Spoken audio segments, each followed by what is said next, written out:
All right. I'd like to thank you all for coming in today.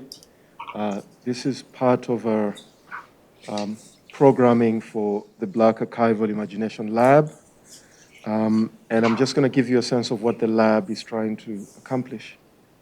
And then we'll move on with the program with Professor Kwesi Mkiza. My name is Christopher Oma. I am an associate professor in the English department at Duke. And myself and Kwesi co-direct the Black Archival Imagination Lab.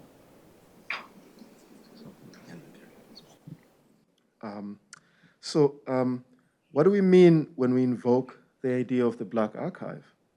What are the conditions, genres, and modes of expression through which Black life, imagination, and desire become legible?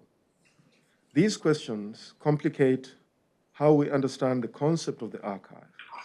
If Black life has variously been described through terms such as fugitivity, marronage, and waywardness, then any engagement with its archival footprint will have to grapple with these logics. Black archives come into existence through a refraction, a restaging of epistemological temporality, a re-enchantment of the material world of everyday existence, in excess and beyond the library, the museum, the university, the nation state, and other institutional infrastructures that seek Black containment. The Black Archival Imagination Lab examines how Black experiences have posed problems with regards to representation across imperial encounters. It takes seriously narrative and creative reasoning, and as such, genres such as the novel, poetry, film, photography, sound, critical fabulation, and digital spaces in thinking through the idea of the Black Archive. A key objective of the lab is to think through these genres as methodological interventions in understanding what the Black Archive is. We do not take the Black Archive to be unitary or static, but as mutating repertoires in the figuration and preservation of Black experience, as well as provocations of what the past and future might look like. But we can also think of the Black Archive as endangered, erased, in this very interesting moment, made possible as well as constrained by the conditions of dispersal that define Africa and the Black diaspora past and present.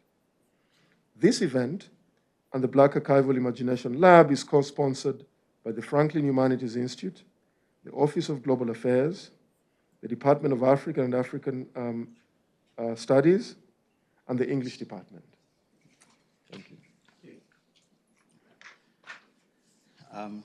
Thank you, Professor Chris Oma. I'm Kwesi Mkiza, the co-director of the Black Archival Imagination Lab, and it's with great pleasure and it's truly an honor to introduce to you the two speakers, people that are considered to be heroes, personal heroes of mine. Brenda Sisane, I'll introduce first. Award-winning broadcaster Brenda Sisane is in the South African Radio Hall of Fame. She has more than 30 years of experience in broadcast journalism, advancing the curation, programming, and preservation of jazz music in South Africa and beyond. She is founder and director of the Spin Group companies comprising of a specialist communications agency in the arts and a nonprofit agency using arts education to build new audiences in marginalized communities. She is passionate and writes about African culture, particularly music, and facilitates conversations with leaders in this subject. An experienced event producer, she continues to serve on funding juries for the sector and often gets commissioned as artistic director for festivals and exhibitions. Collaborators include Milan Handicrafts Expo, the Herbie Hancock Institute of Jazz, the Prince Albert Journey to Jazz, the Music and Lifestyle Expo, South African Jazz Health Alliance, and more. Sis Brenda, or Sis B, as she's affectionately known in South Africa, is the MC, director, DJ, and curator of the Jazz Standard, a jazz radio show that broadcasts every Sunday afternoon in Johannesburg, South Africa. It is a major radio show broadcasting jazz cultures in South Africa and beyond, and with some of the most insightful interviews with the practitioners of the music. An interview with David Sánchez aired this last Sunday. Indeed, the jazz standard and her larger body of work attests to the making of a South African jazz archive. It seems Sis Brenda has spoken to or knows almost everyone in the jazz world. We are privileged to have her here at Duke, leading 2 weeks of programming about jazz. Thank you. Grammy Award-winning David Sánchez is recognized around the world as one of the finest saxophonists of his generation. His mastery of the instrument is undeniable and his sound unmistakable. Combine that with Sánchez's deep-seated knowledge of both jazz and Latin music and the traditions that mold them, and the results are extraordinary. In a review, world-renowned jazz writer and critic Howard Reich saluted the band leader, saying, and I quote, "Sánchez's prowess on saxophone is matched by the intellectual depth of his concept and compositions." Reich has also noted, technically, tonally, and creatively, he seems to have it all. End quote. Sánchez was born and raised in Puerto Rico, an island rich in the culture and folkloric traditions of the Caribbean's Afro-descendant people. His unique musical sensibility can be traced to his home, Puerto Rico, where he began playing percussion and drums at age 8. He migrated to the tenor saxophone a few years later.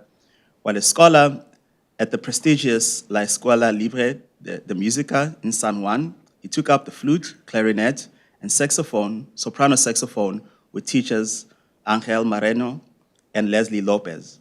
The bomba and plena rhythms of his homeland, along with Cuban, Caribbean, and Brazilian traditions, were among the biggest influences on Sánchez's early music tastes. Soon, jazz masters such as Sonny Rollins, Dexter Gordon, and John Coltrane would command his ear and his imagination. Charlie Parker, Lester Young, Wayne Shorter, and Joe Henderson have also been major influences. In 1998, Sánchez auditioned for and gained a music scholarship at Rutgers Universities. As he reminisces, and I quote, "Studying with masters such as Kenny Barron, Ted Dunbar, Larry Ridley, among others, was a true blessing," end quote. He was soon immersed in New York's swirling jazz scene and was quickly recruited to tour with piano giant and mentor Eddie Palmieri. He also performed with Hilton Ruiz and Claudio Roditi, who brought Sánchez to the attention of jazz legend Dizzy Gillespie. In 1991, Gillespie invited the young saxophonist to join his Live the Future tour with Miriam Makeba. Later, having the opportunity to be part of Gillespie's recording live at the Blue Note, Sánchez also performed and recorded with jazz master and mentor Kenny Barron, Roy Haynes, Charlie Hayden, Roy Hargrove, Pat Metheny, Lalo Schifrin, Danilo Perez, Tom Harrell, Gonzalo Rubalcaba, Kenny Werner, and had the opportunity to perform with the legendary drummer Elvin Jones. The influences of Puerto Rican folkloric music can be clearly heard in his debut album, The Departure, as well as Street Scenes, second album. The strains of bomba and plena are evident also on Obsession and Melaza, both produced by the great saxophonist Branford Marsalis, as well as Travesía, Sánchez's first entirely self-produced recording. Coral, his 7th recording, would earn him his 5th Grammy Award nomination and his first Latin Grammy Award for Best Instrumental Album in 2005. Cultural Survival, David Sánchez's debut on Concord Record, earned the artist his 6th Grammy Award nomination. 2 years later, Sánchez, along with Stephon Harris and Chief Zion Atunde Adjua, came together for the 90 Miles Project, a collaboration with some of Cuba's finest musicians, recorded in Havana, Cuba.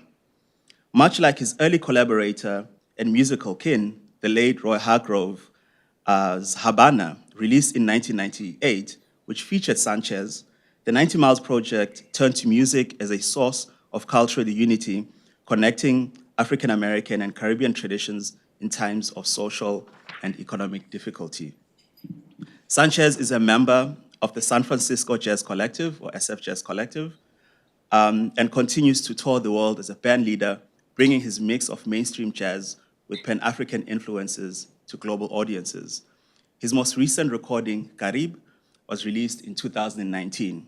The original compositions in Carib are inspired by the melodies and rhythms coming from the Afro-Puerto Rican tradition and Haitian traditions. Sanchez's vision and practice of music is truly Pan-African. It bridges Africa's tribe of the Middle Passage with the Americas and the Caribbean, always with a deep sense of unity, cultural, musical, and spiritual. As he says of his most recent recording, and I'll quote, "Carib features traditional music from these two islands. Because it still amazes me how similar the music flows. I focus on the Congo-Guinea in Haitian music because it is a musical tradition shared by many other Afro-descended cultures. Haiti has an amazing and resonant history filled with struggles, foreign occupations, revolution, independence, national disasters, embargoes, long stretches of isolation, which at times both created a cultural vacuum in the country and also circumstances to preserve the core of many traditions coming from Africa. Some of Haiti's struggles remind me of my own island. A long-time oppression created by colonists has played a central role in Puerto Rico's culture too. And after the devastation of Hurricane Maria, I saw more parallels with Haiti's aftermath from their tragic earthquake in 2010. Furthermore, over a century, both islands have had their economy systematically crippled in a diversity of ways. In reality, Puerto Rico has always been a casualty of imperialism, and the island has too long been in a one-sided economic relationship in which the priority has never been the well-being of the country's people. Yet, the cultural identity feels very strong and omnipresent despite all the struggles of colonialism. And ultimately, it's a genuine testament to the irrepressible people of Puerto Rico. Carib is part of an ongoing research and recording project, recording and preserving the cultures and musics of African descendant people in the Caribbean and the Americas. Sánchez has spent time in San Basilio de Palenque in Colombia, the first free Afro-descendant community in the Americas. His next recording will feature sounds and cultures of this community. At a time when many of us feel in, but not of the West, maroonage remains a compelling concept, a dream of a world beyond domination and a sense of community at one with nature and the many to whom we belong, whether they are yet to come or in the ancestral plane. La Leyenda del Canaveral, the last composition you'll hear when you listen to Sanchez's cultural survival, is a searching and inspired by a poem written by Sister Margarita. The poem was inspired by Melaza, his veneration of the bitter blood of our ancestors who in the mills became one with sugarcane. La Leyenda de Canaveral begins and ends with Sanchez's voice doubled and chanting to percussions as it builds toward what can be described as an epic journey. Sánchez had been listening to the music of the Baka people of Cameroon, and he says, "The way they use string instruments is so powerful, it made me switch gears and go for the guitar, sound that's so present in cultural survival," end quote.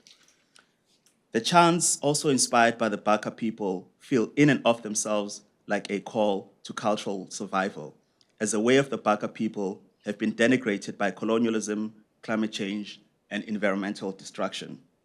The return to the voice and percussion in La Leyenda de Canaveral, perhaps the first and last sonic technology of human's essence, is a reminder that the Baka and we are one, united in the struggle for cultural survival. Please help me in welcoming Brenda Sisane and David Sánchez.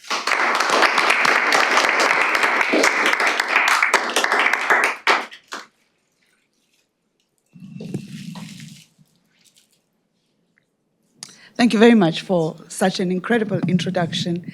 I'll decide whether I should take this off to speak. I hope you can hear me.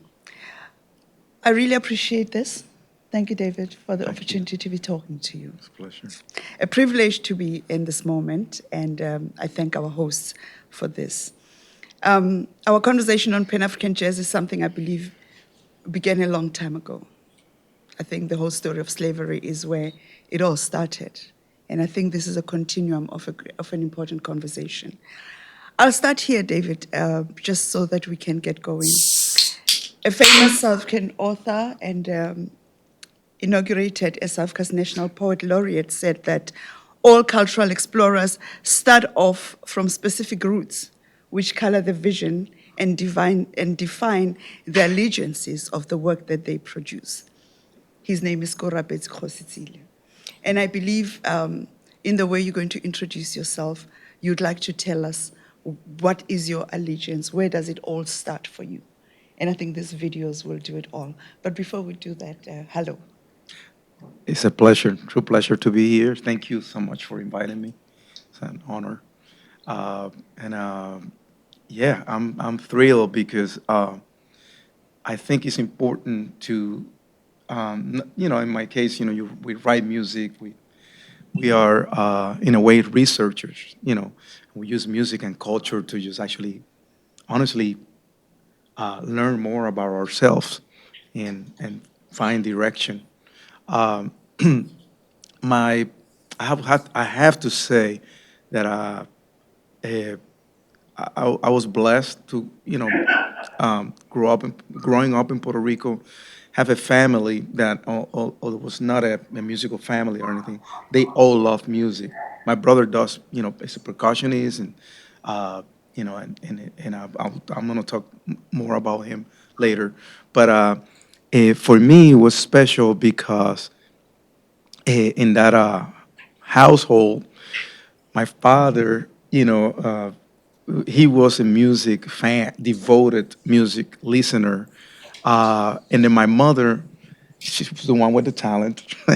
She had this thing with my aunt too. She could sing, and they in the family gatherings they would do uh, second and third voices of songs, and they don't even know about music. They didn't study music; they were just doing it by ear. So, and in church, at that time we was unusual in at that time for you to grow up in a Protestant church as opposed to Catholic. So that actually played a role as well.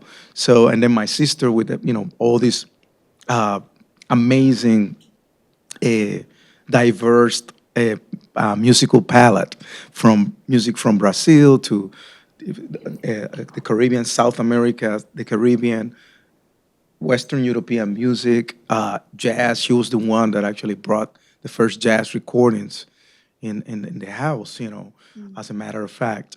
And then my brother, had all that lineage that was more Afro descendant from the Caribbean, but especially Puerto Rico, and that's, I have to say, that's where my beginning was, exposed.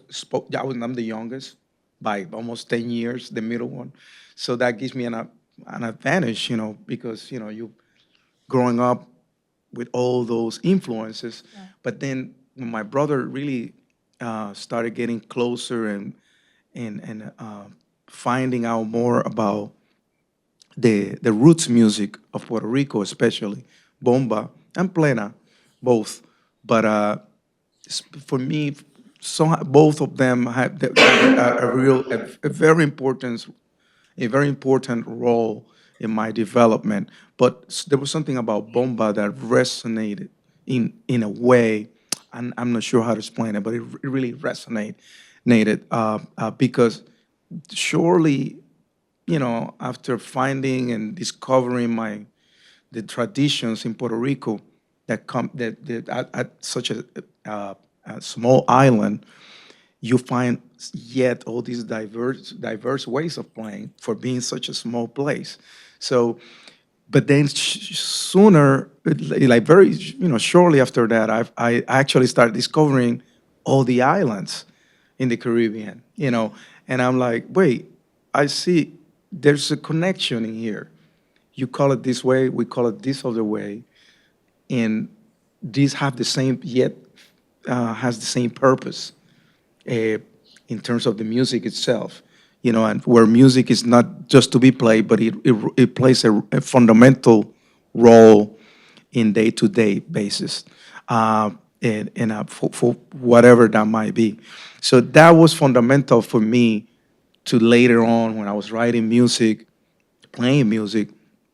It was a fundamental aspect in my life to keep that present regardless, even if I'm learning a new way of expressing. Later when I got into jazz, obviously, I was focusing into the genre and the masters of the practitioners of that art form, and but still I was like,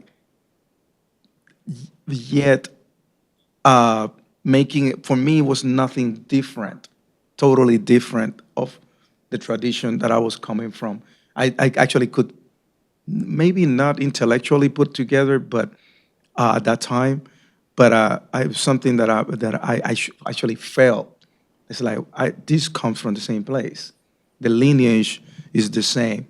It might have evolved differently, but at that time I would listen to uh, Earth, Wind and Fire, and or I don't know, Sly and the Family Stones. And for me, they the same feel to me than listening to some of the music I was listening back in the day, Cortijo, even early in the 50s. It's the same intent was there.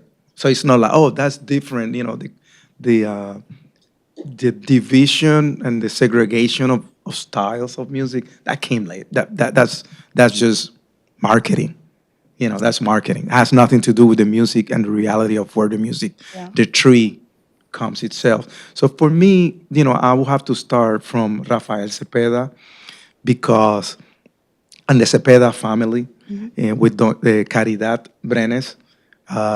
She was the matriarch, if you will, of the genre, and Rafael, the patriarch of the genre. And I'm gonna start with them because different reasons. First, we listen.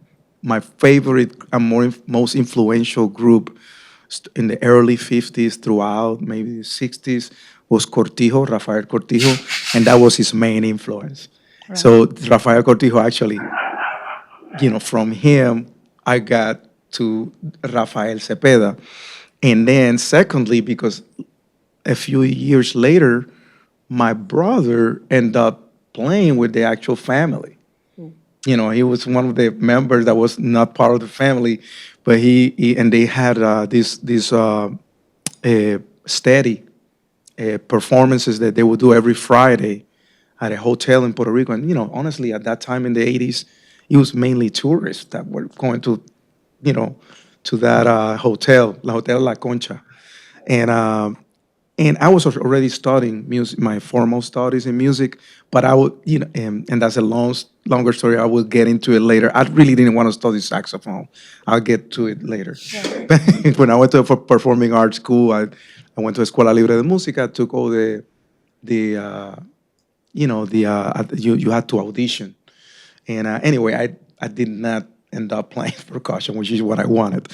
So, but however, when these gigs, this series of concerts started, I would go every Friday just to check it out. I'm like, I'm observant, and I saw how the connection between the drum and the dancer was extremely important. And at that time I was just observing, but it was interesting to me that a difference from other traditions, where the drum it takes the lead, Right. and especially the premier, he takes the lead and improvised, and different tradition existing all of them. But in this particular tradition, the you walk, salute the drum, and after that, it was a connection between the subidor, or the main drums, and the dancer, but the drums had to follow the dancer.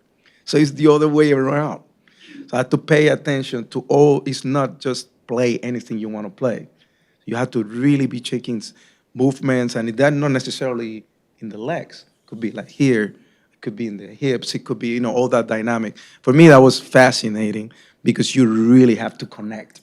And that's the main ingredient in music, connecting, and in life, connective. So that first example, it shows a little bit of that. I found that in YouTube, and you're gonna see first Doña Caridad Brenes saluting the drums and then starting the dance.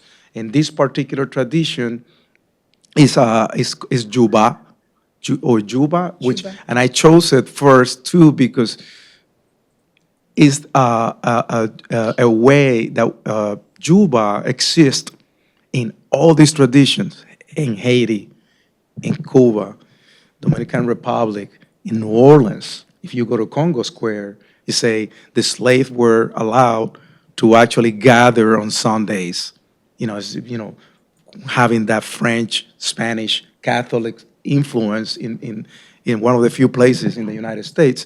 And they used to dance and sing such rhythms as Kalinda, Juba, and Bambula, which Bambula is the introductions to second lining, as you know.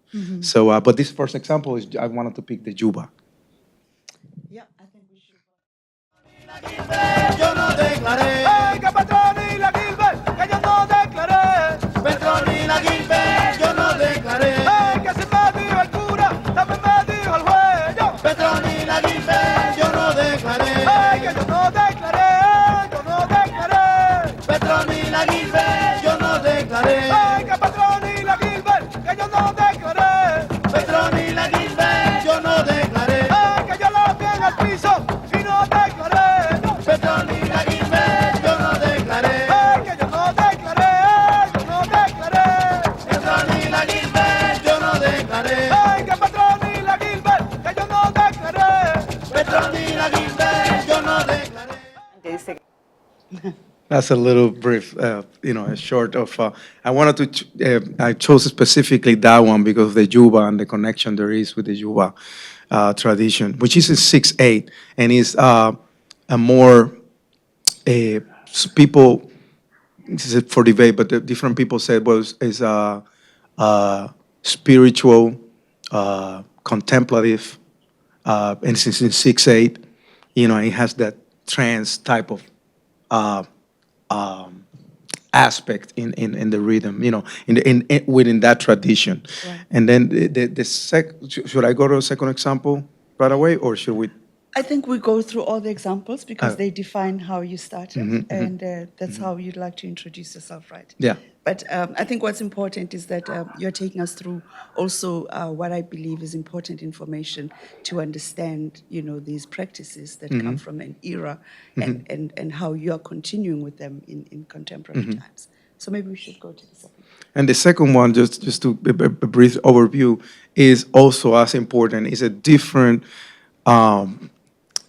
It technically comes from Juba, but it's not. It's its own, and it's called seis corbe, seis corbe, yeah, and or seis roulé, and this community, which is one of the Afro-descendant communities in Puerto Rico that I have been focusing on writing with San Basilio de Palenque, is unique because they. Back, till like beginning of, say, 1920s, something, they actually became, they built this bridge that you could get into the community.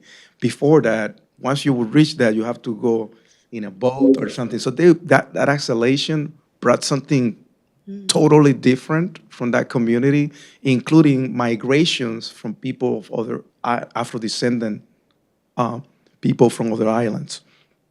So they developed their own thing. So this is an example of their version of the Juba, but it's not Juba, it's seis roulé.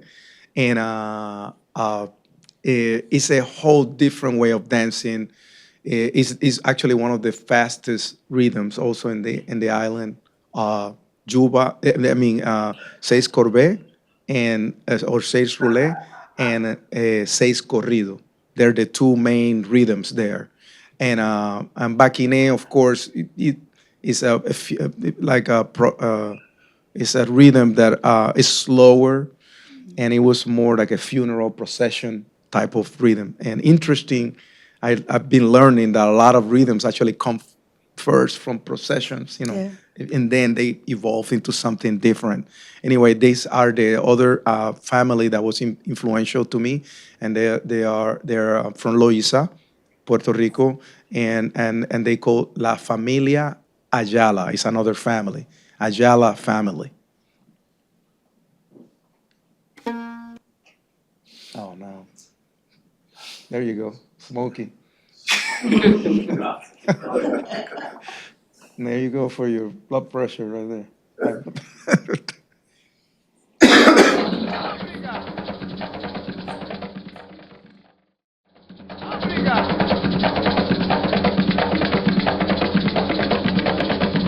Rulé, rulé, rulé, sonda, repícame la bomba, rulé, sonda, hey. Rulé, rulé, sonda, repícame la bomba, rulé, sonda. Rulé, rulé, rulé, sonda, repícame la bomba, rulé, sonda, hey. Rulé, rulé, rulé, sonda, repícame la bomba, rulé, sonda. Repícame la bomba, repícame la ya, repícame la bomba, rulé, sonda, hey. Rulé, rulé, rulé, sonda, repícame la bomba, rulé, sonda. Mi bomba es africana, a usted le encantará, repícame la bomba, rulé, sonda, hey. Rulé, rulé, rulé, sonda, repícame la bomba, rulé, sonda. Rulé, rulé, rulé, sonda, repícame la bomba, rulé, sonda. Rulé, rulé, rulé, sonda, repícame la bomba, rulé, sonda. Rulé, rulé, rulé, sonda, repícame la bomba, rulé, sonda, hey. Rulé, rulé, rulé, sonda, repícame la bomba, rulé, sonda. Mi bomba es africana, mi bomba es antillana, repícame la bomba, rulé, sonda. Rulé, rulé, rulé, sonda, repícame la bomba, rulé, sonda. Repícame la bomba, repícame la ya, repícame la bomba, rulé, sonda. Rulé, rulé, rulé, sonda, repícame la bomba, rulé, sonda. Rulé, rulé, rulé, sonda, repícame la bomba, rulé, sonda. Rulé, rulé, rulé, sonda, repícame la bomba, rulé, sonda. Bomba. Nice. Yeah, so that's the Ayala family is a different tradition from the northeastern part of Puerto Rico. The other one was from kind of the north, but not necessarily eastern. More, the community used to call originally San Mateo de Cangrejos, and then that became Santurce. But the original name was actually San Mateo de Cangrejo, which is where the Cepeda family really come from. Even if Rafael himself was born in Mayagüez, which is west, totally west, and at the other end. And a lot of people, theories are that, a lot of Haitian influences came from that end, and that's why you see a lot of the Creole names as opposed to Spanish. Many of them, when you listen to them, when you hear Bambulae, like they're not, like some Kalinda or Kalinda, they're not, or Juba, Juba, they're not Spanish. They all Creole references. And then this third, I would say these are the three main influences that I had for my music later on. This last one that I'm gonna play is the Rafael Cortijo with Ismael Rivera, and it's the one I was telling you that it was the one who actually took me to the Cepedas, and because I was like, they were the ones that took all those elements from roots music from Puerto Rico. But Rafael was a visionary, and he was like saying, had this Pan-African mindset way of saying, this is, I have a connection with this and that, even if that was not actually, this is not actually technically from Puerto Rico, but he could make a connection with Cuba, from Brazil, from Martinica, Guadeloupe, and he put this group together. And as a matter of fact, changed a little bit of the role, some of the roles in the instruments. So instead of the barrel, he replaced that with a conga, with a timba, Right. and then instead of the quas, which is the thing that you see and the maracas, basically he replaced that with a timba. He was a, he used to play the drum, but also was an incredible timbalero. So he started playing timbal and used the cowbell, other instruments replaced other ones. And then, but yet, at the center of the core of the way their expression was the same intent, with the same lineage, the evidence of the call and response, like you say, rule, rule, rule, sonda, answer the lead vocal, and then that's all there is. It's a call, a constant call and response, or question and answer, however you want to do it. So this is the example with Rafael Cortijo, and it's really one of the ones that influenced me the most, but later, the writing. Okay, we'll listen to Rafael. Ahora,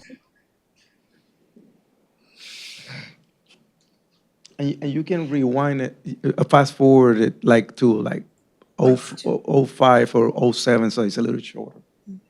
While we're waiting for that rewind, I wanted to find out, is it, everybody's dressed up, Right. in the videos that we see. Is this because of it's a formal stage, or is it normal when this music is playing, people come out in their finest outfits to do this? Yeah, well, great question. Basically, that was back then the way it, and when I say back then, it was before them, like ending of 1800s and beginning of 1900s, and people, were dressing a lot in white, and with a hat, I'm not sure exactly why why choosing the white color, but I know for women, the dress, like to make those big skirts was really important. And yeah, there are people that said that actually comes it's African influence, but also it has the Spaniard, like how the flamenco dancers, from the tradition of southern Spain, they come and they do the zapateo and they do the skirt like that. So they basically adopt, I guess, adopted some of those influences, and just like a syncretism was used a lot. So the same thing, it's like we were forced, and all of a sudden, to have this environment, this context, and they would make that context into their own. So, and definitely in the case of the women, which was really important, they would do the steps, but also the drummer had to be paying attention to how the skirt would move. You grab one here and here,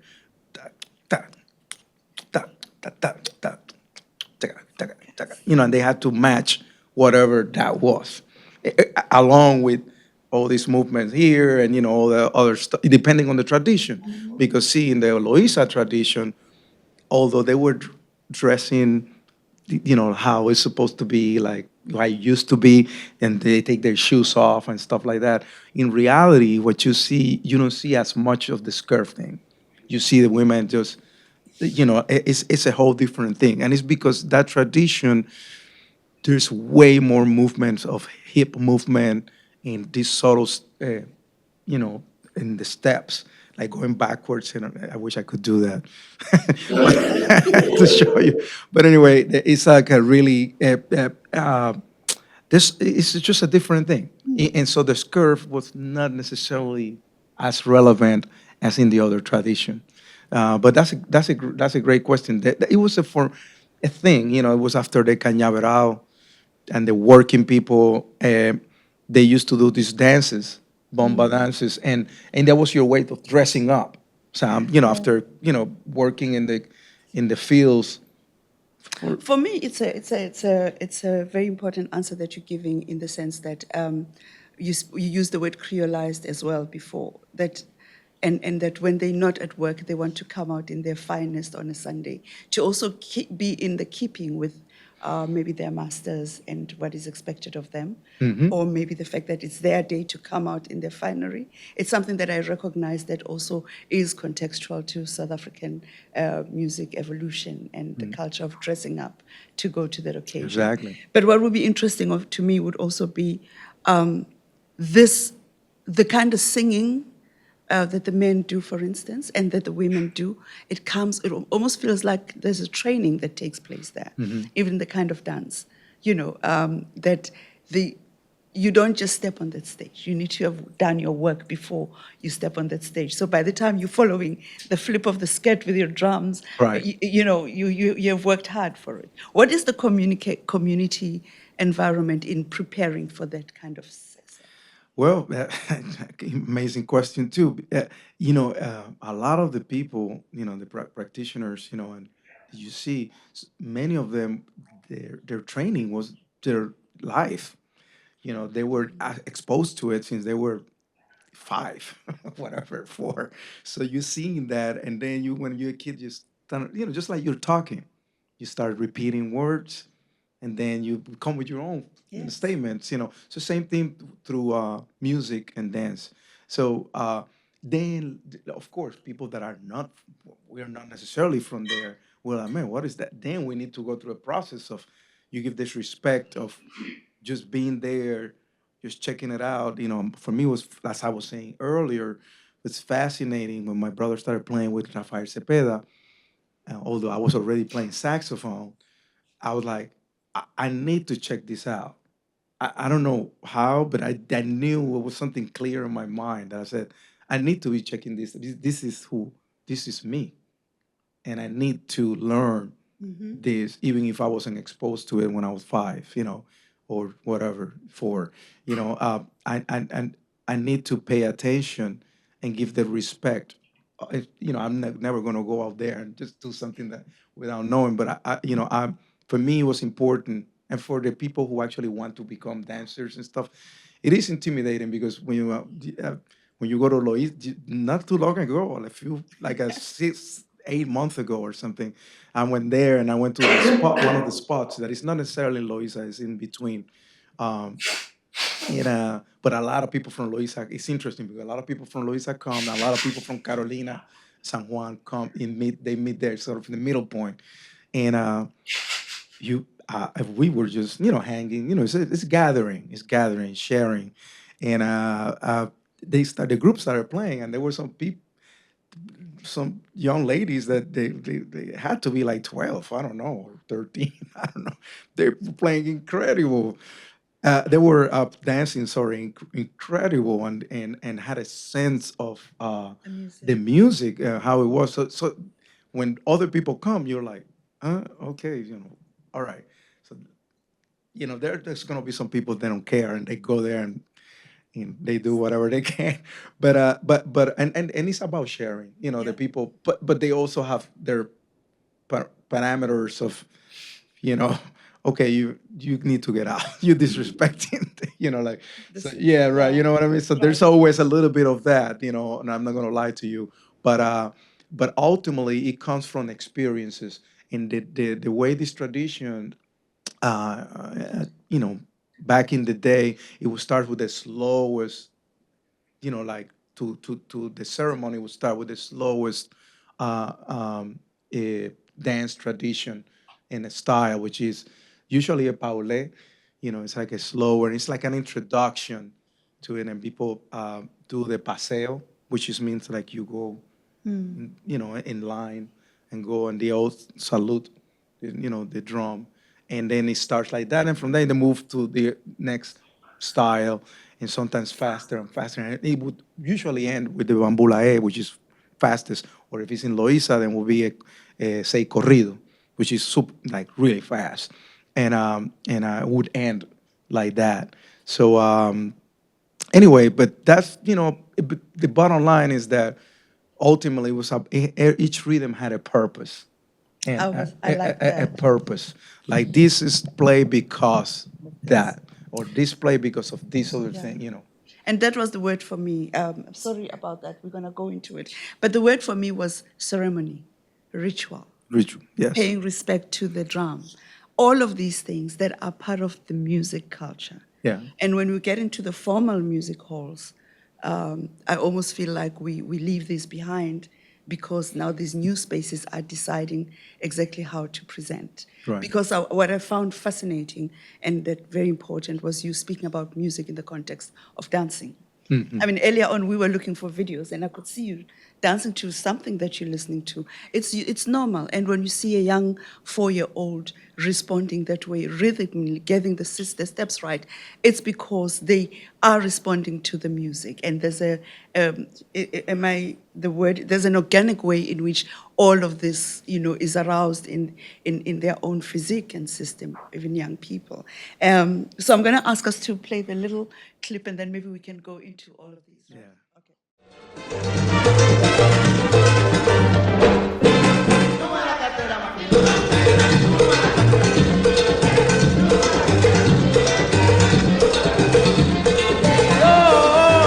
Maquinita lindo landera, como la choricera, que yo me llevo a chavera, malacatera, malacatera, malacatera, máquina, máquina, máquina holandera, máquina máquina holandera.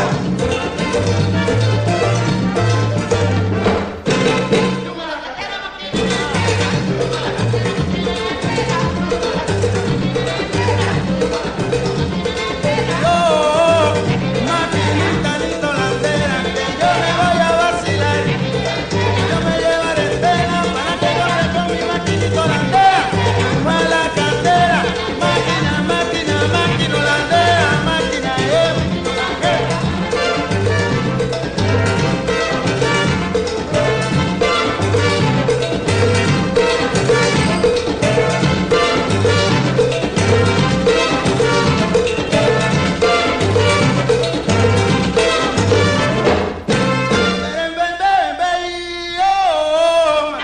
Maquinita holandera, que yo me voy a vacilar, me llevo a chavera, para que corra con maquinita holandera, malacatera.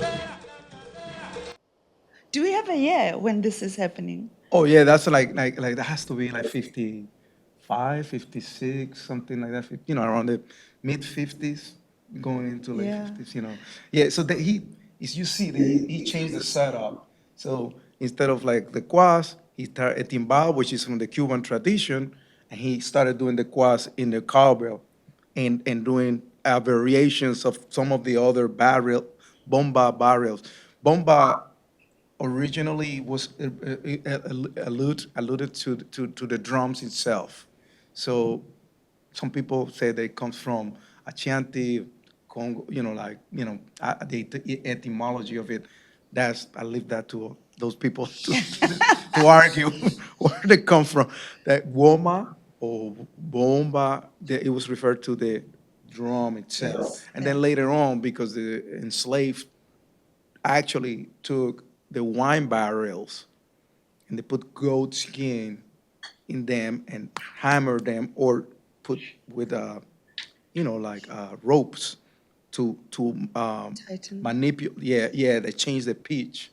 So usually it was the female goat and the male goat, and the female goat was the main drum, the one that they call it subidor, lift the dancer. That was the female, and then the one who kept just the groove, or buleo, buleando, So this means that the groove, that's the male skin that it was utilized. But they call them barriles because of the wine barrels. But the actual original name was bomba itself, Bomba. the instruments. Yeah. Okay. But so he took those elements and replaced it for a conga, the timbales with the cowbell, and then of course you have the horns now, so that was the first time that someone took the roots music and say, you know what, it's gonna come from here. These are the roots, but I'm gonna just make it contemporary at that time. Right. Even if it wasn't a big band, it was a small group. But the horns started interacting for the first time, with that type of music. So that's what Rafael Cortijo is so important. Later on, I mean, this is like an earlier version of his contribution. But then if you go to other albums like La Máquina del Tiempo, Time Machine, and El Sueño, The Dream of the Master is called Sueño del Maestro. Those records, he's just really pushing. You hear electric guitar, Brazilian influences, and more elaborate stuff. He was always kind of like never settled, and that's why he's one of my biggest influences, because he's I guess the best example of someone that I say, like, my where I come from, I'm always gonna be in at the core, but I'm not gonna settle with the tradition. I'm gonna utilize this to move forward into the future. So yeah. Oh, that's so beautiful. And I think Puerto Rico is lucky to have you, to be able to share so distinctly and deeply about, the cultures and how they come through today in modern work. It makes me ask you a question about the jazz stage, with this story that you want to tell, which is so rich, which is so diverse, which is full of dance and rhythm and movement. And as you say, you want to take this to move forward. What has the jazz stage asked of you in terms of bringing everything to now, to the contemporary and to the audience of today? Yeah, well, the amazing thing about this tradition, and whether you want to call it jazz or or anything else, is that I would say there's a platform for that allows you to be you, to bring yourself, and just with that concept at the core of the genre, it is amazing, because you bring who you are, where you come from, and yet you're playing and utilizing forms of expressions that come from the genre itself, like in this case, jazz, the interaction between instruments, improvisation. Well, improvisation happens in many cultures. So it's not, people say, oh yeah, jazz, improvisation. It's not the first. Improvisation has been for centuries and centuries going on, including Western classical music, which, as a matter of fact, there were improvisations that were actually later on put into written music, later on. But the improvisation was always always existed. But jazz actually in that genre, it made it special that how that would take place. So with that said, I bring elements from my, that belongs to my culture, but not as I hate to just say, well, it belongs to my culture. They're part of my experiences. Because a lot of people can, you can come from a culture and you have a culture and not be attuned or connected to your culture in a genuine way. But I have to say, going back to your question, then jazz allows you to bring on your experiences and express yourself and use that platform to actually express them. And inevitably, if we are connected enough with ourselves, it will take a different turn and it will become something different, and therefore it's evolving because you're changing it. It's the stage. You listen to some of the jazz artists now, and you're like, oh, wow, that sounds like something different than John Coltrane or Charlie Parker, but it's yet connected. is connected, and it's an Afro diasporic. I would say it's an Afro diasporic uh, uh, situation where uh, uh, uh, there's that need of moving on forward, grabbing and holding where you come from to, and making it into something new, which is like, oh, field song, blues, gospel, R&B, jazz, um, blues, rock and roll equals rock and roll. So, there was no rock without blues. It's pretty much, yeah.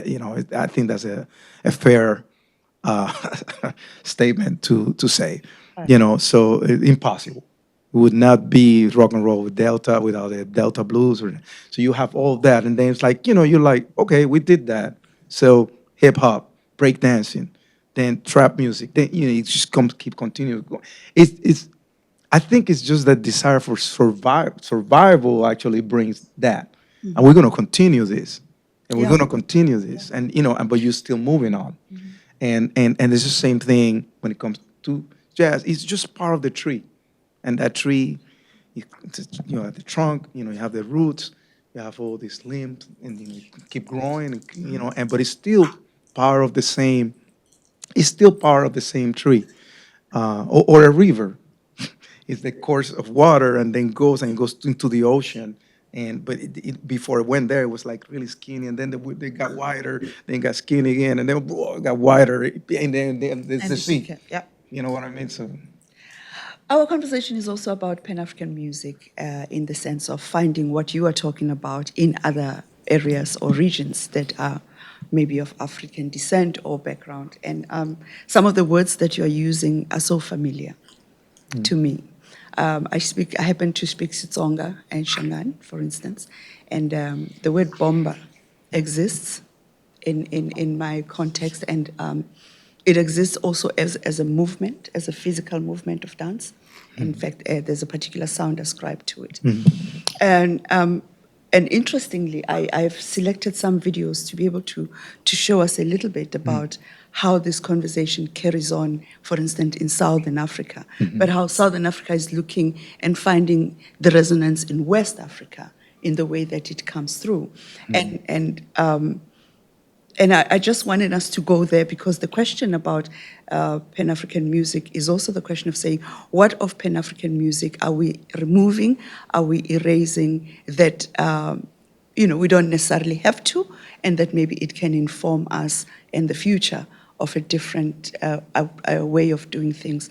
Because, when you speak about this music and you speak about how it is also a spiritual movement within a community, it also means it is a mode of survival. And in its time, wherever it exists, it will take a different shape and size. And which is important, coming to your title in your work, cultural survival. It is important to have conversations of that nature with your music, because we think, in my mind, I believe that you are saying that whatever may have happened, the culture has survived, and the culture continues to survive. Right. Why is this necessary for humanity? For me, you say? For humans. For humanity, sorry. Yeah. Well, that's a that has different layers, but the answer would have different layers. But I think if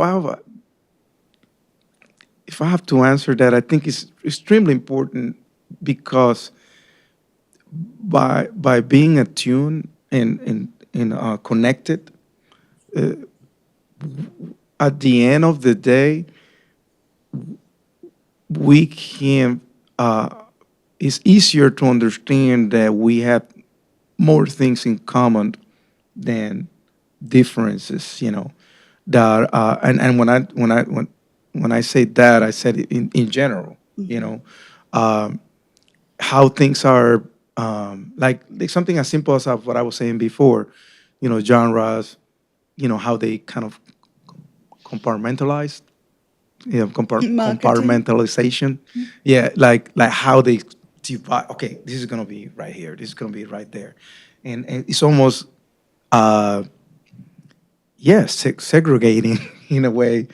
They were, or I don't know if segregation is the right word, but like just splitting, like making it feel like it's something separate when it's not. It's actually there's a direct connection, and as a matter of fact, as people in general, like saying here, you know, uh, it, this is extremely important because the sound and the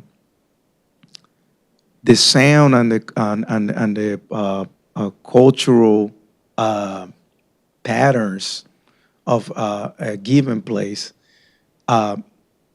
they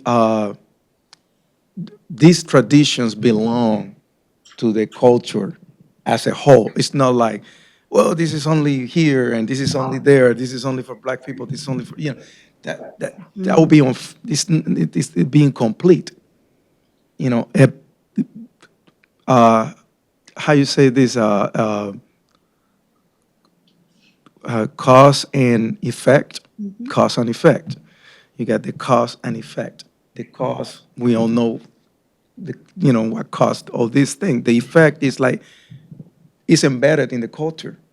So therefore, it deserves to be treated as it's embedded in the culture because that's what you use to represent you and who you are. In the music, in the philosophy, in the food. That's the true identity of a place. It's not, it's not all these other things that we see right now. The true identity is those things that are supposedly simple, but yeah, is who we are as people. As And therefore, to being connected through this is an easier way for you to say, make a connection. Like we said, the main thing in life is to attend to connect. Yeah. If we attend to connect, then it'll be so much easier. But if you're not even attending to connect because we are asleep, our consciousness is numbed, then that's rough. Yeah. Because then something happens and then in 5 years it's forgotten and it doesn't move and it just stays there, and it's like a vicious cycle that continues and continues and goes utterly nowhere, in some ways. And that's why it's so important, and that's what that we were talking about a little earlier, that it said like it needs to, if an awareness needs to be that is honest and authentic, so that the cultural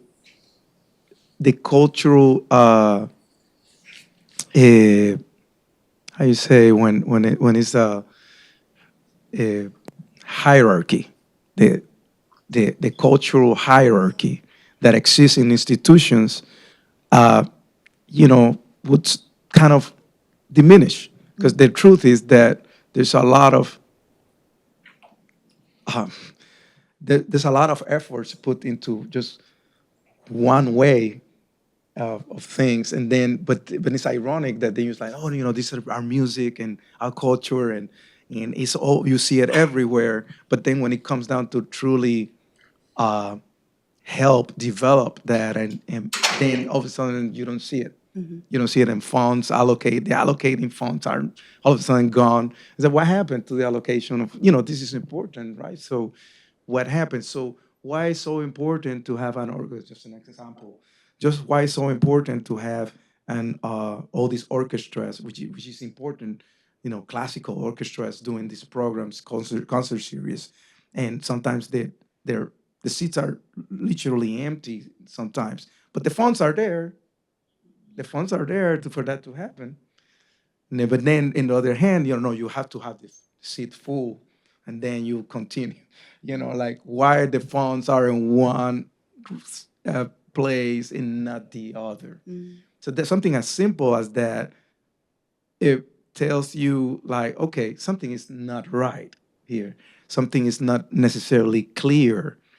So, as a matter of fact, when something becomes indigenous via whatever, via Africa, via a combination of Africa and Europe and different places, and it becomes indigenous, it should be important. It should be a priority, right? So It should our be. ways to come back to the roots is what's going to make that clear and therefore, come together and therefore evolve quicker, in my opinion, anyway. Thank you. Of course. Thank you for your detailed explanation. As you speak about this, I realize that the same culture that you're talking about that belongs to us, because this is where we find ourselves, and this is the terrain of the music, right? I've realized that I've seen, for instance, UNESCO as a center of culture and documenting people's cultures and evolution. I see a lot of African countries raising their hands to claim this. To claim the existence of the conga, to claim the existence of rumba as intangible heritage of a people, because if they don't, it gets erased. So they want it to be documented, for instance, in spaces such as the UNESCO registry. And the question is, we seem to be seeking to put this history into the history books correctly, and not as something that was a passing fad. But that continues to be a way of life for people. So I wanted to play a song and allow everyone to maybe get a chance to ask us a question. I wanted a Hugh Masekela and Letambulu song from the clips that I selected, because this song speaks about the Congo. And it is a music by Southern Africans who are recognizing the same thing in the Congo, northwest of their hemisphere. Right. And then when we come back, I think to everyone at home or watching from online, watching us online, please send us your questions, and we'll also open for questions here in the room.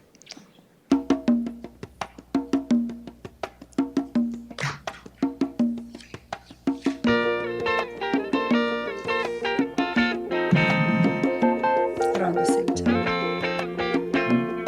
Saying around the same time. Yeah.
I think the point is made, and it's very clear that what we're trying to say is that if you listen very carefully, the answer is in the music.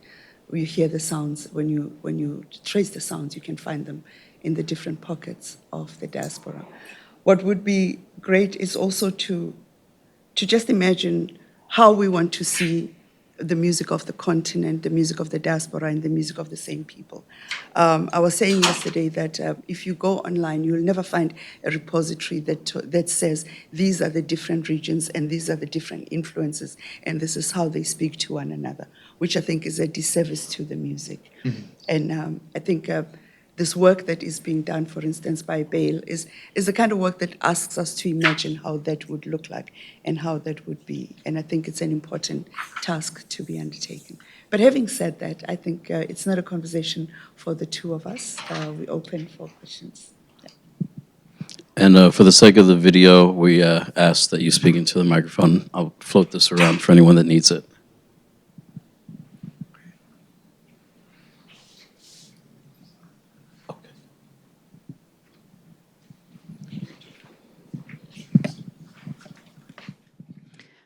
First, I want to say thank you so much for this education.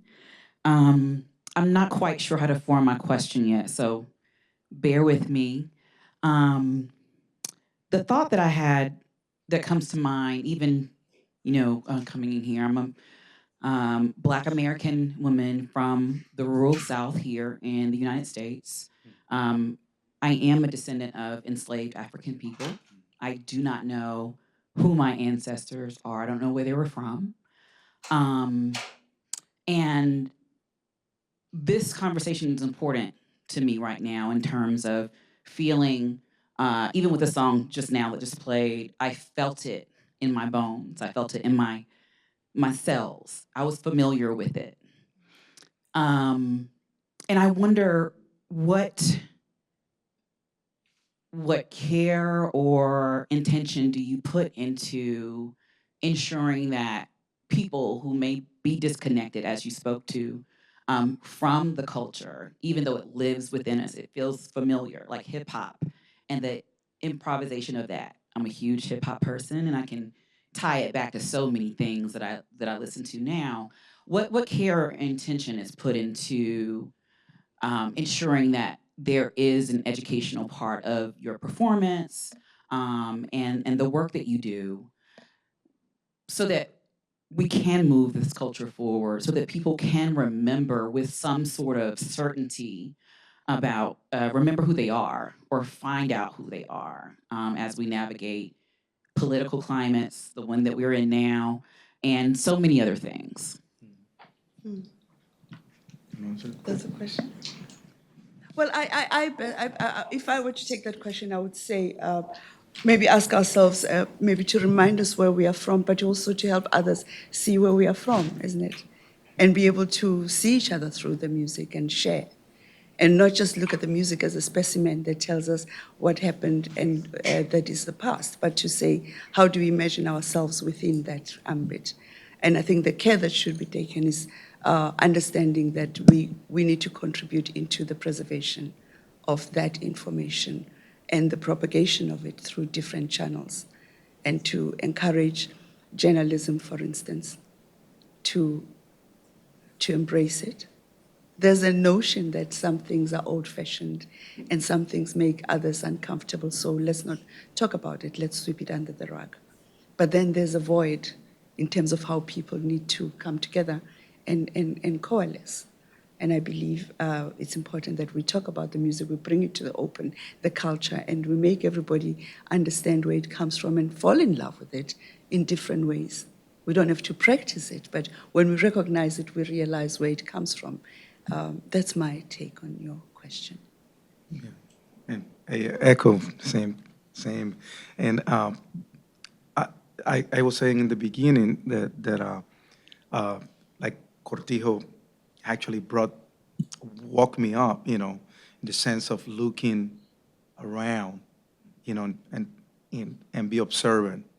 And with this I mean, like, I knew that it was not sufficient for me to stay with the traditions in Puerto Rico in order to know who I am, because of the circumstances, obviously, because it's very complex. It's not as easy as, oh yeah, I come from here. It's much more complex than that. So therefore, we might not know about it, but we have one of my. I'm sorry to cut like in here, but one of my favorite shows is by Dr. Henry Louis Gates. Finding Your Roots and all the other shows he does. I think he's one of the brilliant minds, in my opinion, we have today. And I love his show and all this concept because at the end of the day, it makes us realize that we're way more than what we think we are. And it's way bigger. So therefore, you'd be thinking, well, I'm an African American. I was raised in North Carolina or South Carolina, and my family comes from here. But but we're not certain. That's the thing. There's not 100% that an ancestor of you really came from Cuba, from Santiago, which was the main port. It was a continuously the port of Louisiana, New Orleans, and Santiago de Cuba were the most important ports. Why? Because all the enslaved would go to Santiago de Cuba by the Portuguese, and then they would go take different places. And sometimes there'll be literally some exchanges as the exchanges were happening. So perhaps, part of our journey to discover, therefore, because we're uncertain, should be actually looking at as Afro-diasporic sentiment and expression in general, even if someone speaks a different language and they speak French or Creole or Spanish or English. So our circumstances inevitably ask for more than, well, this is who I am, this is bomba. No, that's not only me, or this is, oh, well, R&B or funk. This is not only me, or hip hop. No, it's beyond that. And by attending to be curious of like, I see you, I see, oh, I see me in you in that way. That's when it's part of the process of we rediscovering who we are. And all of a sudden you're, without knowing and thinking about it, you're getting deeper and deeper and deeper of who we truly are. You know what I mean?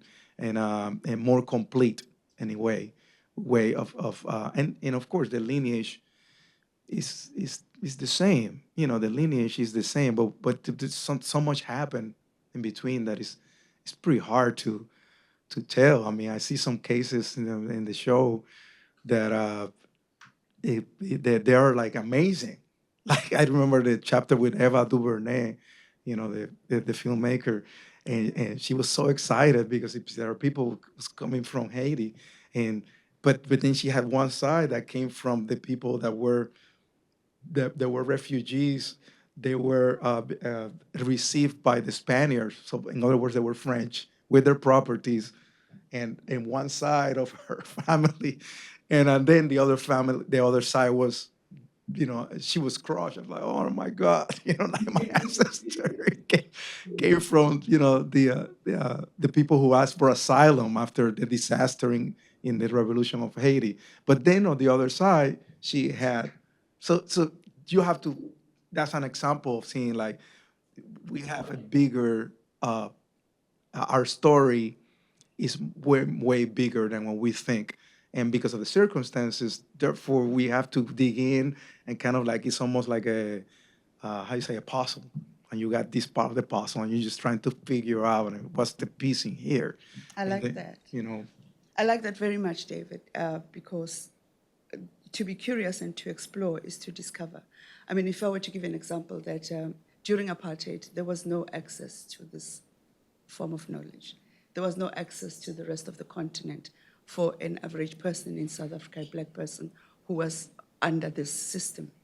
But the music kept coming to us. Just like music moves through the air, the music came through different channels. There were private listening sessions. There were ways in which people were finding the music and discovering it. And to the point I was saying a few days ago to some colleagues, that to a point that it developed a different palette of enjoying music in our community. Very global, in a way that is unexpected. And to continue doing that is for us to continue having a conversation about the same work and the same, and what David is saying, because it's here. Let's dig into it and maybe find our own answers in there and keep the music documented continuously in the people's eye. That's another way of, consolidating its presence. Thank you so much for such a wonderful conversation.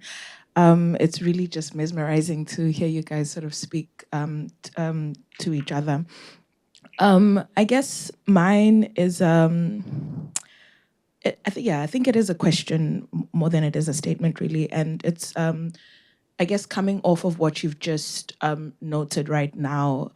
And I sort of wonder about the value of marking the nuances and the differences between Africa and the Americas. And I sort of, when I mention the Americas, I sort of mean North and South, including the Caribbean, right?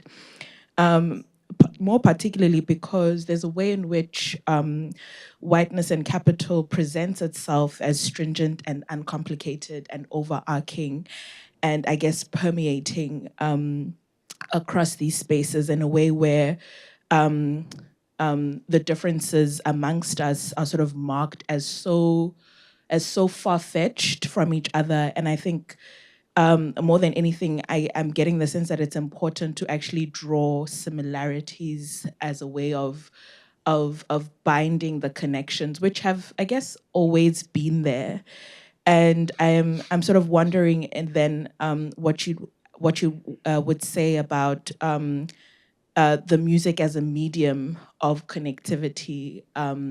What do you see it doing in that sense? Like, what is the role of music in highlighting and making apparent the connections across these places, across these peoples, across the cultures? Yeah. Thank you. One of the things I could talk about is, as you say, when you see the similarities, is how we export our ways of consumption.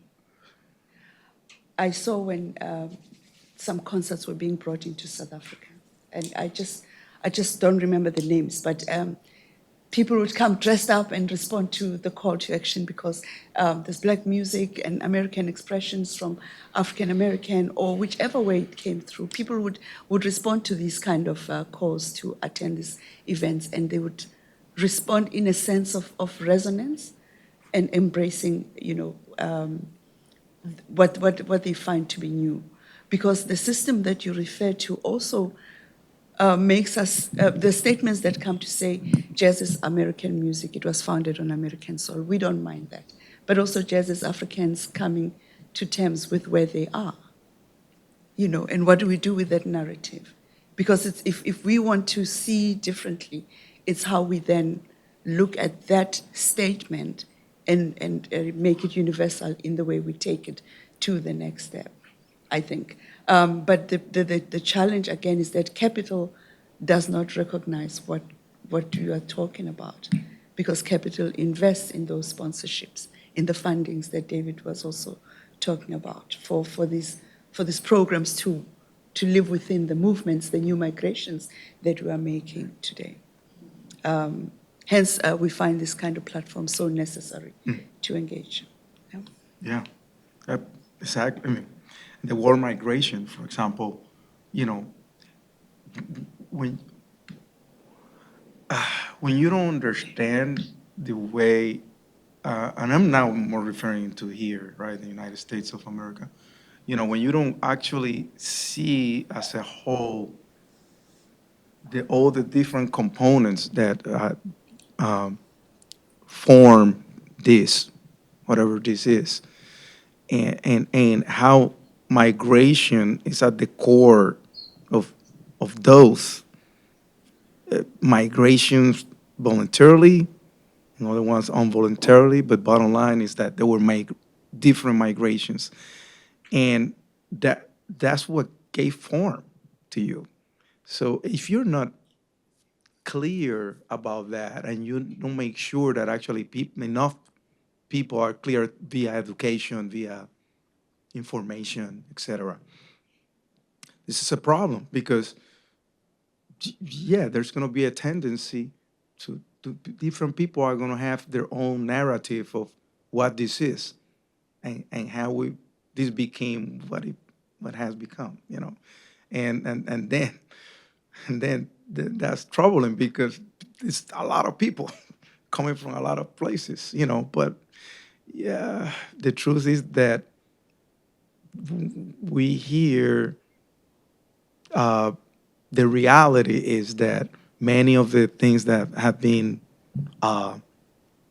established have been from in one side, obviously a more Eurocentric kind of side and established. And then little by little, the other was like, hey, let's open the doors, for other to come and recognize in this way.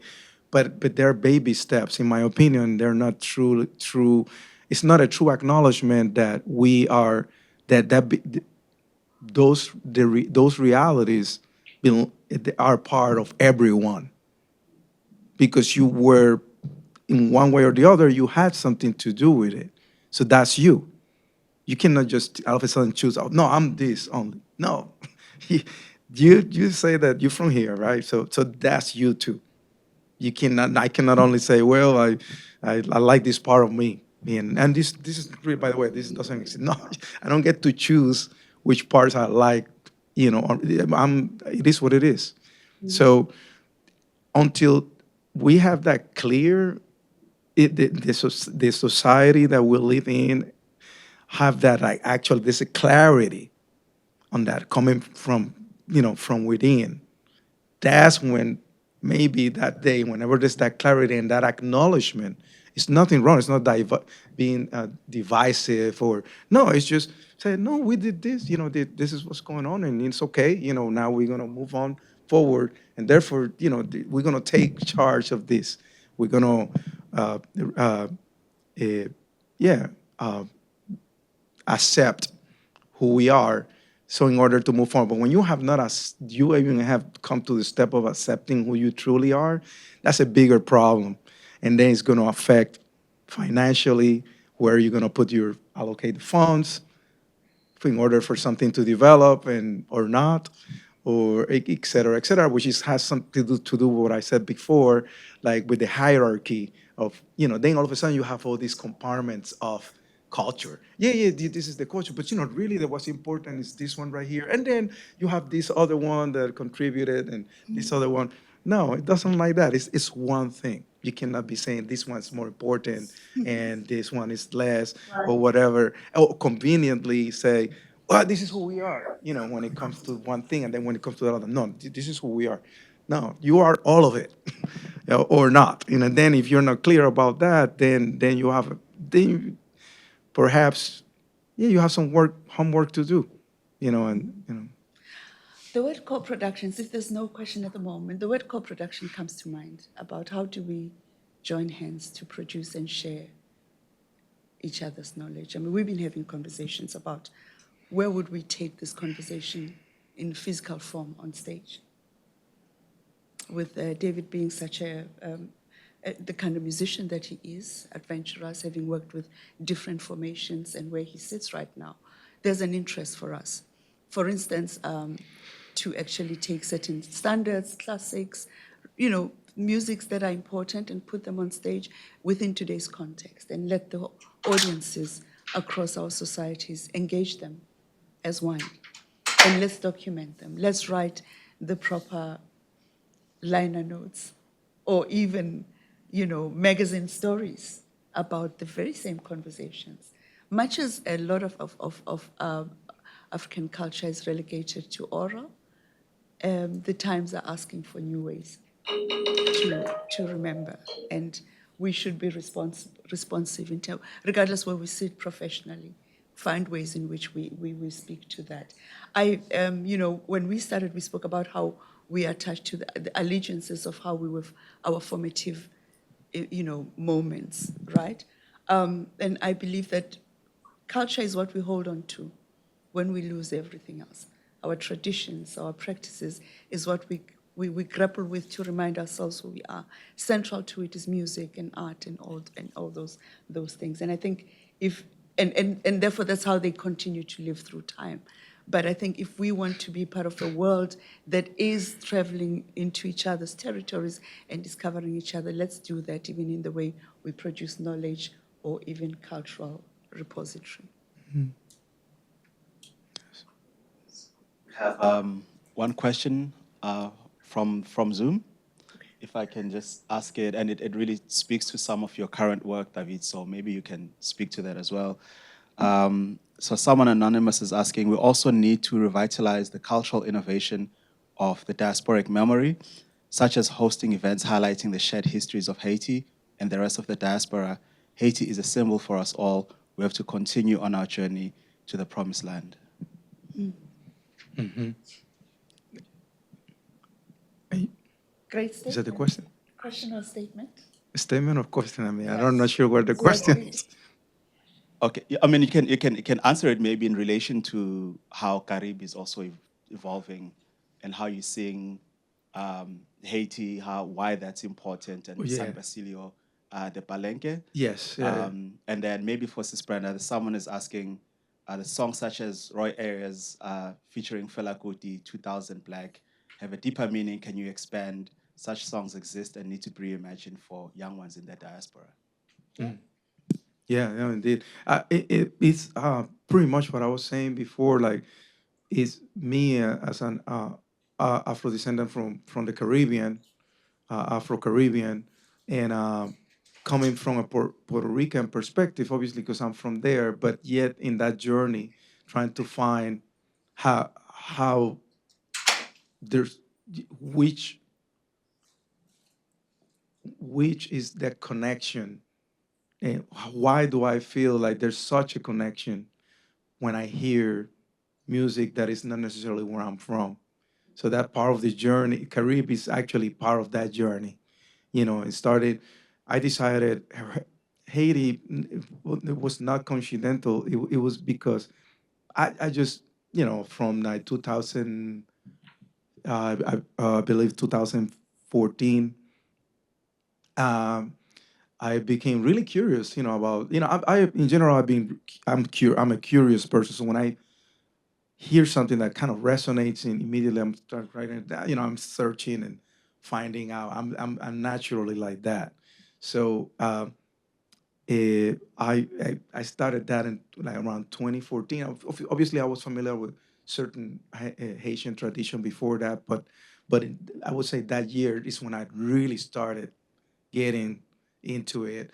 And from when I say that, it was like from YouTube to, not only because people, that's what we rely now most of the time, but no, I was just actually even going through musicologists, anthropologists,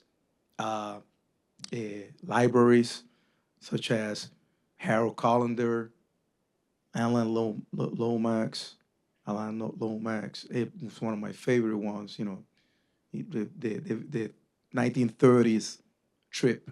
He was really, he was his dad thing. And he was helping his father, but he documented all this footage, interviews and audio, and I immediately became like interested. Okay, I need more, and I find that he took me here, took me there, and then I was like, wow, I actually, some of the music that I was listening to and the stuff that I was reading, I really felt connected uh, to it, and then now realize, well, man, in 1803, they decided this is it's over. We're gonna, and they use music to actually fuel that nago, the style of nago, it's like a combat, mindset rhythm, and they would train, the meditation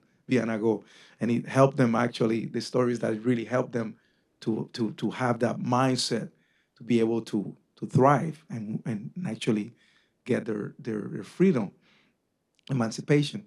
And so the story alone, I was like, wow, I need to do this. And I see the parallels with, with Puerto Rico, and therefore that's what the Caribbean was all about, and now with San Basilio de Palenque, is actually basically the same thing, really, except for I'm focusing more in the community that I was talking before in the northeastern part, Loíza, the swamp, what the swamp bring, New Orleans swamp, that how all the parallels, and San Basilio Palenque that had their own, the swamp, the place, how they became annihilated to, San Basilio Palenque was fascinating because a lot of the culturally speaking and the music, I actually felt and I can hear a lot of similarities and parallels in especially in some of the rhythms, but also the story that they were the first free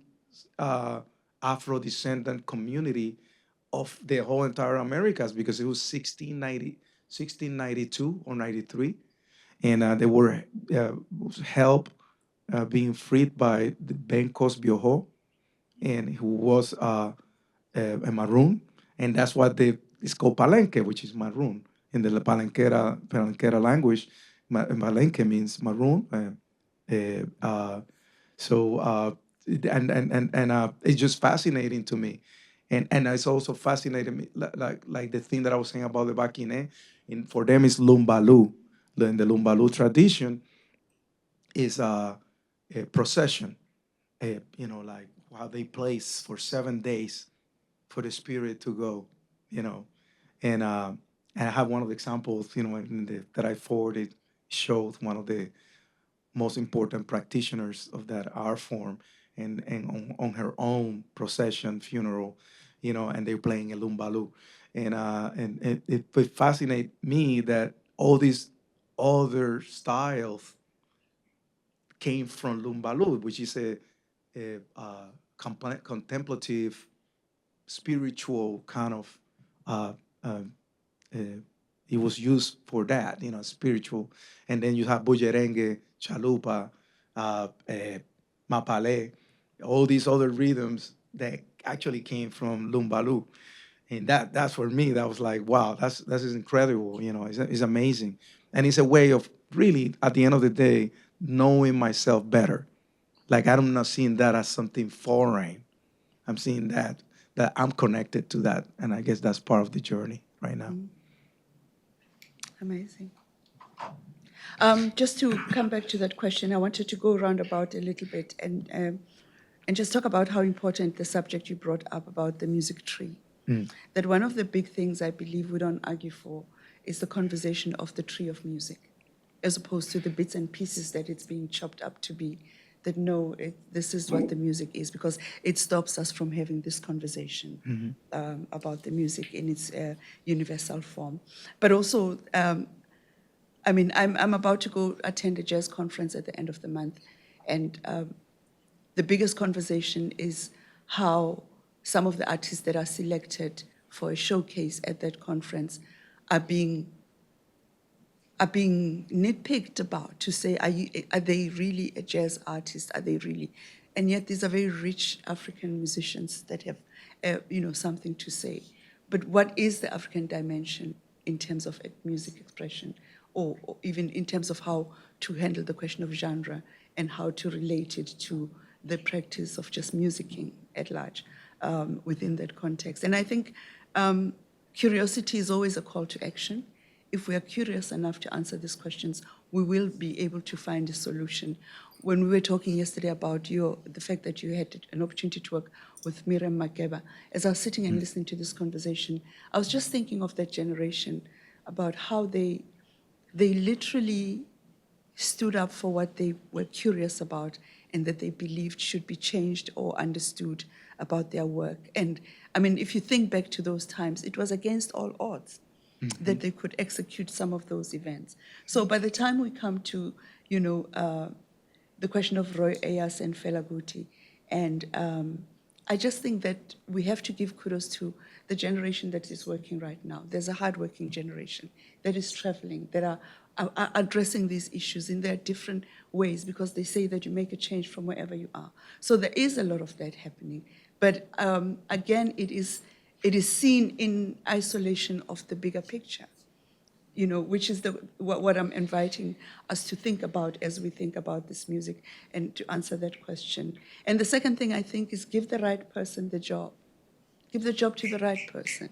Give the arranger who understands the diversity of this sound to be the one who arranges how this music is contextualized in modern times, who will respect the practices, who will respect the origins of this music. And let us not come up and say, we want to do this and do it in our own way, and then, you know, people lose interest in it. And then we say, even to the point of saying that it doesn't sell, simply because it's badly orchestrated. So I think we need to ascribe value to what we want to see about African music. Yeah, thank you. This is clearly an ongoing conversation that started, I think, a little over a week ago, and I hope it's going to continue. Some people in the audiences didn't get to ask questions, and they'll probably want to speak to you after the event. But I think it's time to close it, and there was so much that Brenda and David wanted to share with us, but clearly the conversations had all these streams that were flowing in different directions, and that really speaks to the importance and the relevance of this conversation. Thank you all for coming. Please join me in thanking David and Brenda for